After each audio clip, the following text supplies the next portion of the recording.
สบายดีทุกคนมีไพ่หูแนว่าเมืองชนบุรีของพวกเฮาติดกับจักเมือง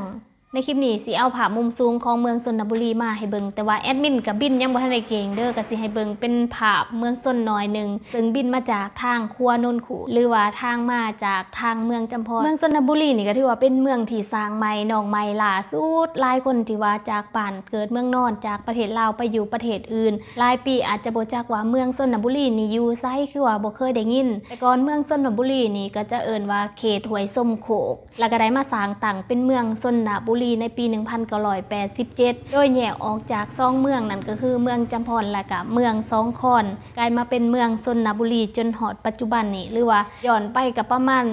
39ปีที่ว่าได้สร้างตั้งเป็นเมืองขึ้นมาที่น่าเข้าใจมาตลอดว่าเมืองชนบุรีหันมีชายแดนติดกับ2เมืองเท่านั้นก็คือเมืองจำพรกับเมืองสองคอนแต่ว่าความจริงบ่แม่นปัจจุบันนี้เมืองชนบุรีมีเส้นทางออกแล้วก็ติดกับหลายเมืองในคงเขตนี้และเมืองชนบุรีของพวกเฮานี่ก็เป็นเมืองที่ว่าอยู่ระหว่างกลางสิเป็นเมืองได้แน่นั้นลองมาฟังนำกันยนต์วิสัยทัศน์อันกว้างไกลของการนำเมืองชนบุรีที่อยากเห็นเมืองชนบุรีกลายเป็นเมืองเปิดและก็กลายเป็นเมืองท่องเที่ยวจึงได้วางแผนและก็สร้างเส้นทางยุทธศาสตร์เพื่อให้เชื่อมโยงหรือว่าเชื่อมต่อกับเมืองต่างๆซึ่งมี4เส้นท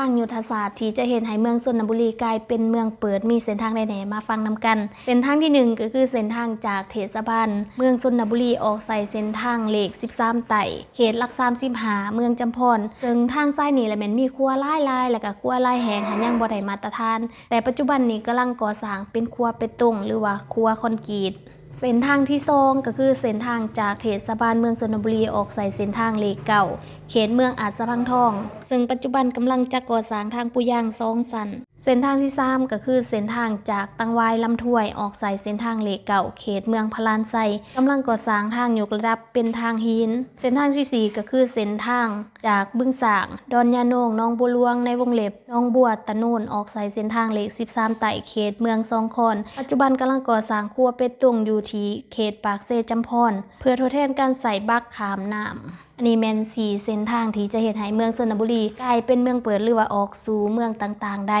ซึ่งปัจจุบันนี้เมืองชนบุรีของพวกเฮาแม่นมีชายแดนติดจอดกับ6เมือง1เมืองจำพร2เมืองสองคอน3เมืองอาจสะพังทอง4เมืองพะลาน5เมืองพีนแล้วก็6เมืองถาปังทองอันนี้แม่น6เมืองที่ว่าติดกับเมืองชนบุรี